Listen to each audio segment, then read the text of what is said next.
Pô, por que tu ficou aqui no Brasil? Por que tu não foi para fora, né? Eu assim, poxa, o Brasil, a gente pode fazer mais. Eu acho que o Brasil ele tem um sistema de inovação muito pujante. A gente precisava ter um papel mais condizente com o tamanho do nosso Brasil no que tange de inovação, né? E o Brasil, historicamente, a gente fala isso, vocês falam bastante, a questão é um país fechado, né? Um país que precisa ter conexão global, precisa ser mais aberto em várias coisas, né? Em muita coisa. Mas na inovação a gente tem muito a poder mostrar para o nosso mundo, né?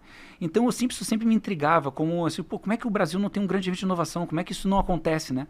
E o que vinha acontecendo é o seguinte, lá em Porto Alegre, lá no Rio Grande do Sul, particularmente a gente vive um momento, tu foi lá no ano passado e vive um momento, Caldeira, os Parque Tecnológico, é um troço diferente, né? Calma aqui, vou fazer um parênteses, galera, eu vou falar um negócio pra vocês, Porto Alegre e o Sul, realmente a galera é faca na bota e faz o negócio acontecer lá. É um centro onde os empresários da região se uniram de verdade, é competidor com competidor, é a galera pensando no bem da região. Arrepia, eu tô de blues, mas arrepia. Impressionante, é bem isso aí. O que o Instituto Caldeira fez, cara, todo mundo, o que vocês se uniram lá e fizeram, é assim, é pra colocar qualquer outro lugar no chinelo mesmo, porque a união que vocês têm, cara, é diferente.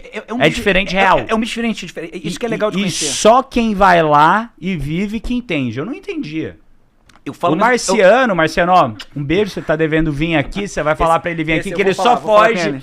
Só foge. Marciano fez OPM comigo. Legal. Eu falei pra ele, cara, você tem que ir lá, ele só foge, que ele é no profile. Ele é bem low profile. Ele é no profile, que nem você falou. E ele tem uma história de, cara, tu tem que trazer, eu vou insistir com ele. Não, insiste com ele, pô. A história de vida dele italianão, ó. Empreendedor na veia mesmo. Você vai no aniversário de casamento dele? Não. Não? Ele nem te convidou? Não me convidou. Eu vou convidar ele aí, ó. Fica a dica aí.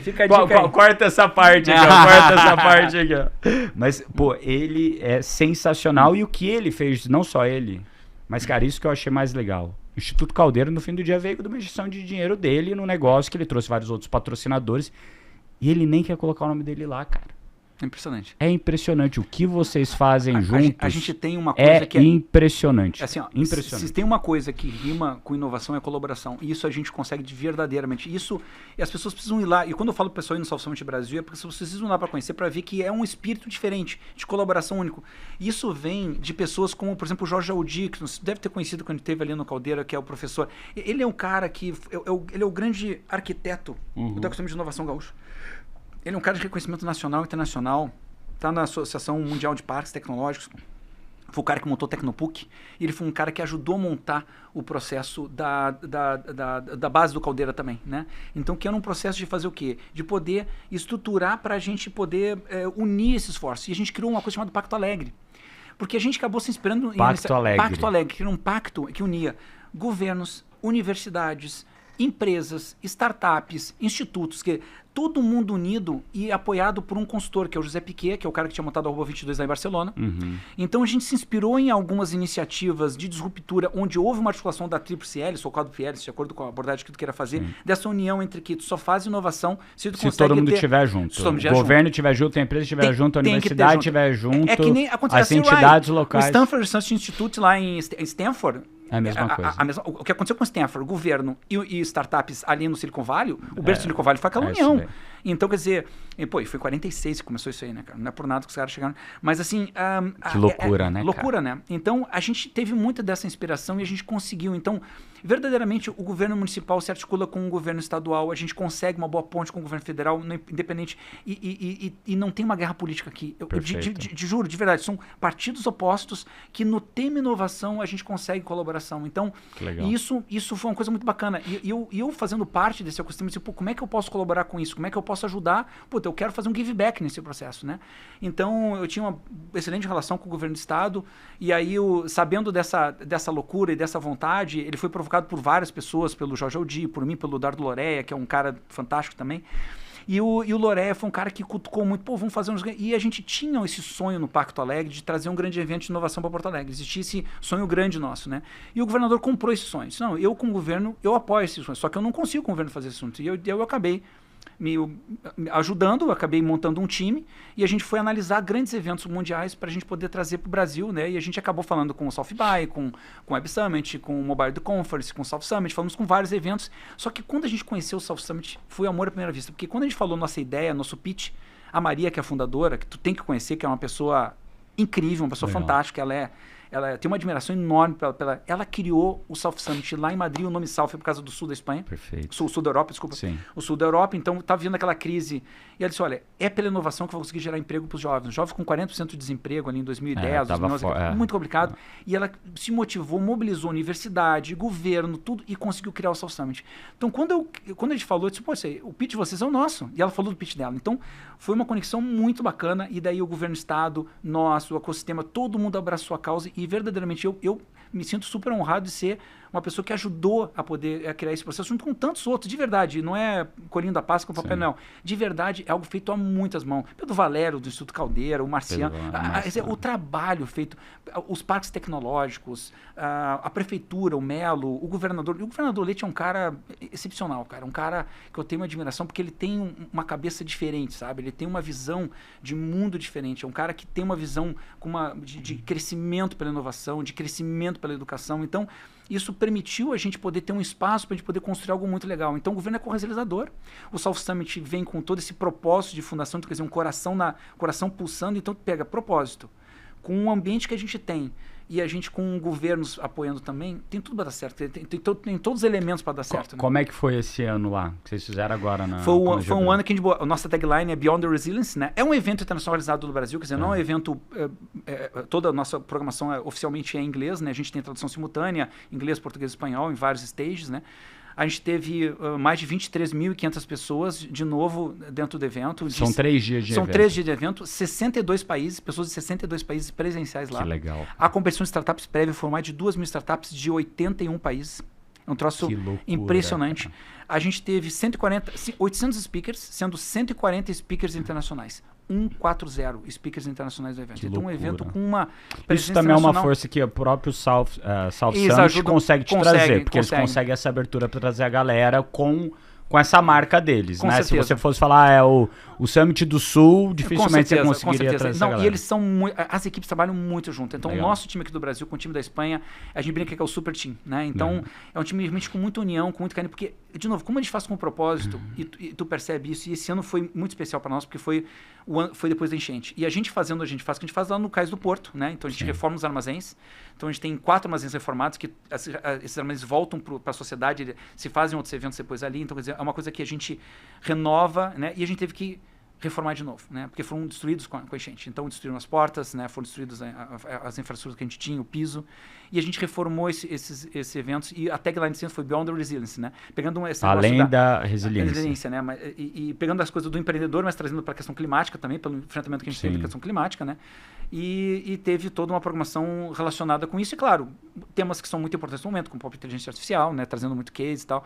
E a nossa temática ela é muito baseada para innovation doers, né? Então, a gente tem muito essa coisa que nem vocês aqui, quase como fosse um podcast. Quer dizer, na verdade, quase todos são painéis, né? Então, os speakers em geral... O painel é mais de troca, menos de ir lá e dar uma aula. Exato. Eu diria 80% da grade, talvez 90% da grade é troca, né? Para innovation doers, Então, tem essa pegada desse processo. Muito investidor, foram quase... É o maior encontro de investidores na América Latina disparado. São quase 1.000 investidores que se encontram lá. Então, são mais de 3.000 startups. Tivemos mais de 800 CEOs presentes no evento. Que legal. Então, é um público... Quantos fundadores de unicórnio? São 24 ou 25 founders de unicórnio que tiveram na programação esse ano, na grade. Então, na grade de speakers, né? Então, é uma grade de testemunho, né? De gerar o processo. E para nós, fazer isso no Brasil é uma coisa que coloca o Brasil realmente num dos grandes eventos de inovação do mundo, né? Durante 3 dias a América Latina está pulsando lá. Muita gente da América Latina, muita gente mesmo. Argentina, Uruguai, Chile... E você falou, né? O tema resiliência cuidado com o que você pede a Deus, né? Porque pode acontecer. É verdade. Não, eu estava te comentando antes que aconteceu, o tema resiliência. E daí, quanto tempo antes... Deu um tornadinho lá na cidade? Não, é que cada vez mais assim, a gente tem que entender que nós estamos realmente enfrentando uma situação complexa do tema de clima no mundo. Isso é uma realidade, né? Então, não apenas as cidades, mas as sociedades precisam ser mais resilientes e entender que precisam ter dinâmicas. A gente precisa ter estruturas que aguentem mais tempestades, aguentem mais chuvas, a gente tem que melhorar as questões de canais. E não é por nada que aconteceu uma semana antes do evento, a gente teve um mini tornado, não tão mini assim, né? Que chegou em Porto Alegre. E a gente já estava com boa parte das estruturas prontas e ele destruiu 70% das estruturas temporárias. É quase 1 quilômetro de estrutura, né? É 1,1 km de estrutura. 1,1 km de estrutura, assim, reta. Reta, é. E a gente tem quanto de largura? São, eu acho que uns... Os 200 metros, mais ou menos, por aí. Nossa, é gigantesco. Então, o que aconteceu assim, a gente destelhou, quebrou porta, os estruturas temporárias, 70% das estruturas temporárias foram para baixo. Então, a gente deu um desespero, né? Segunda-feira, na semana anterior ao evento, acontece isso. O que tu faz? Bom, a gente montou um mutirão de gente, 13 equipes paralelas, reformando os telhados, cara. E ficou tudo pronto certinho no dia. Quer dizer, a resiliência foi testada até o último segundo. Até nisso é empreender, né? É empreender mesmo. Que loucura, cara. Agora, foi a terceira... Quarta edição. Quarta edição. Teve algum ano que pulou ou não? Não. A gente fez logo após quando liberou a questão de pandemia ali, né? Então a gente fez em primeiro em 22, né? Então 22, 23, 24, 25, né? Então... E foi 22, foi em maio, porque a gente tinha logo depois que liberou a questão de eventos, né? Então, ano passado foi logo antes da enchente? Foi um pouquinho antes da enchente. Logo antes? Foi um mesinho antes. Foi 28, 29 de abril começou, na verdade, e a gente tinha feito iniciozinho ali, finalzinho de março, né? Então... Como é que foi a enchente? Você mora lá em Porto Alegre. A enchente é uma situação que é maluca, né? Porque a gente foi personagem de um filme, né? Em que a gente viu de coisas... Olha, se teve uma coisa que eu digo assim, a solidariedade do Brasil, cara, foi um troço que emociona, bizarro, cara. Né? Cara, assim, digo, puta, fala assim, pá, emociona, assim, sabe? É um troço assim que tu vê que, a gente teve um impacto de guerra, né? Foram 700 mil pessoas deslocadas das suas residências, entendeu? Então, isso é mais que o Katrina, gente. A graça a Deus, o número de mortes, só para dizer isso, né? Mas é um troço de dizer, como que eu vou dizer isso? Mas, assim, o número de mortes não foi tão grande. Perto do tamanho do... Claro que falar isso para quem perdeu um ente é ruim dizer, possível. Mas assim... É que nem no Covid, mesma coisa. Mas assim, porque a gente teve 2 eventos Poderia ter sido muito pior. Pois muito pior. Só que como foi uma enchente que foi simultânea em 5 rios que desaguaram ali no Guaíba, a coisa foi acontecendo. Então as pessoas foram começando a sair. Então isso evitou muito o número de mortes. Perfeito. Só que a perda econômica, as pessoas perderam tudo, gente. Perderam tudo. É um troço assim... Eu fui, virada do ano, eu fui lá pro sul, que minha esposa é de Venâncio Aires. Então tu tinha comentado quando a gente falou, talvez tinha falado. Eu fui visitar lá a família dela e tal, e na hora que você vai ali perto do rio, que tem um rio ali que passa ali na região, esqueci o nome da cidade. Lajeado? Lajeado. Forqueta. Isso. Forqueta. Cara... Que ele foi até em cima, foi uns 15, 20 metros pra cima. Pegou hospital, cara, que loucura. Daí a gente varreu tudo. Varreu tudo. A gente foi ali do lado ali perto ali de Venâncio. A gente foi visitar lá uns lugares, a gente passou na beira do rio. E você vê as casas, assim, casa de pau, né? Tipo, galera que mora ali meio que ribeirinha, mas é bem lá em cima. Cara, tudo caída, tudo torta, lama que passava o teto.